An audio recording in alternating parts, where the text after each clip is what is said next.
বাংলাদেশের মূলধারার গণমাধ্যম হলো যখন যার তখন তার। আওয়ামী লীগ যখন ক্ষমতায় ছিল তখন আমাদের টেলিভিশন সংবাদপত্রগুলো আওয়ামী লীগের বন্দনায় মুখরিত থাকত। অনেকেই অনেক কথা বলতে পারেন, কিন্তু সরকারের উন্নয়ন কাজের সুফল দেশের মানুষ পাচ্ছে, এমন কথা বললেন প্রধানমন্ত্রী শেখ হাসিনা। প্রধানমন্ত্রী শেখ হাসিনা বলেছেন, কিছু মানুষ বিদেশে বসে দেশের বিরুদ্ধে ক্রমাগত ষড়যন্ত্র করলেও দেশ আজ উন্নয়নের রোল মডেল। চলতি বছর দেশের অবকাঠামো উন্নয়নে মাইল ফলক হবে বলে জানিয়েছেন প্রধানমন্ত্রী শেখ হাসিনা। ইউনূস ক্ষমতায় আসার পর শুরু হলো ইউনূস বন্দনা। নতুন বাংলাদেশ গড়তে নানা চ্যালেঞ্জ থাকলেও কাজ করে যাচ্ছে সরকার। দায়িত্ব নেওয়ার মাত্র 8 মাসের মধ্যেই দ্রব্যমূল্য নিয়ন্ত্রণ সহ নানা ইস্যুতে মানুষের মন জয় করে নিয়েছে অন্তর্বর্তী সরকার।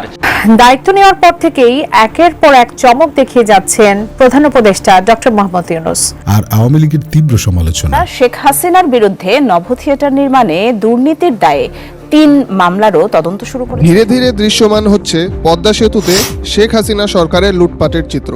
কদিন আগেও যেসব মিডিয়া শেখ হাসিনার প্রশংসায় মুখে ফেরা তুলেছিল, তারা এখন সাবেক প্রধানমন্ত্রীর নাম উচ্চারণে ন্যূনতম শ্রদ্ধাবোধটুকুও দেখায় না।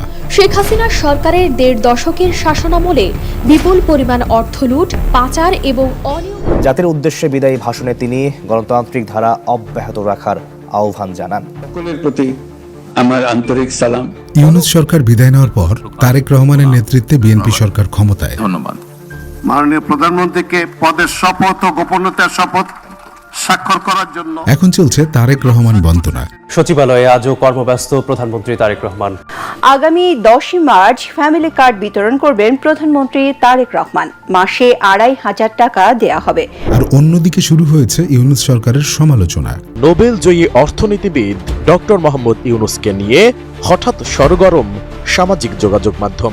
গত সপ্তাহ জুড়েই ইউনূস সরকারের সমালোচনায় সরব ছিল বাংলাদেশের গণমাধ্যম। গেল 1 বছরে প্রায় সব উপদেষ্টার সম্পদে দেখা গেছে পরিবর্তন। দায়িত্ব ছাড়ার 1 সপ্তাহ না পেরোতেই ডক্টর মোহাম্মদ ইউনূসের নেতৃত্বে সদ্যবিদায়ী অন্তর্বর্তী সরকারের উপদেষ্টাদের বিরুদ্ধে শত শত দুর্নীতির অভিযোগ জমা পড়েছে দুর্নীতি দমন কমিশনে।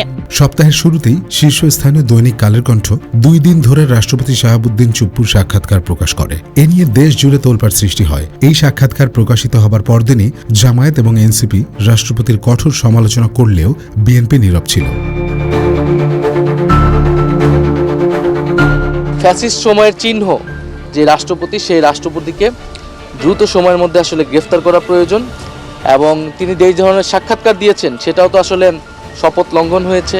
সাক্ষাৎকার প্রকাশের পরপরই বিডিআর হত্যাকাণ্ড স্মরণে অনুষ্ঠানে রাষ্ট্রপতি ও প্রধানমন্ত্রীর একসঙ্গে উপস্থিতি রাজনীতিতে নতুন বার্তা দেয়। এরপর দিনই সর্বাধিক প্রচারিত দৈনিক বাংলাদেশ প্রতিদিন সাবেক উপদেষ্টাদের বিরুদ্ধে দুর্নীতির শত শত অভিযোগ শিরোনামে এক রিপোর্ট প্রকাশ করে সারা দেশে চাঞ্চল্য সৃষ্টি করে। ওই রিপোর্টে ডক্টর ইউনূস সহ উপদেষ্টাদের বিরুদ্ধে দুর্নীতির অভিযোগ দুর্নীতি দমন কমিশনে জমা হচ্ছে বলে উল্লেখ করা হয়।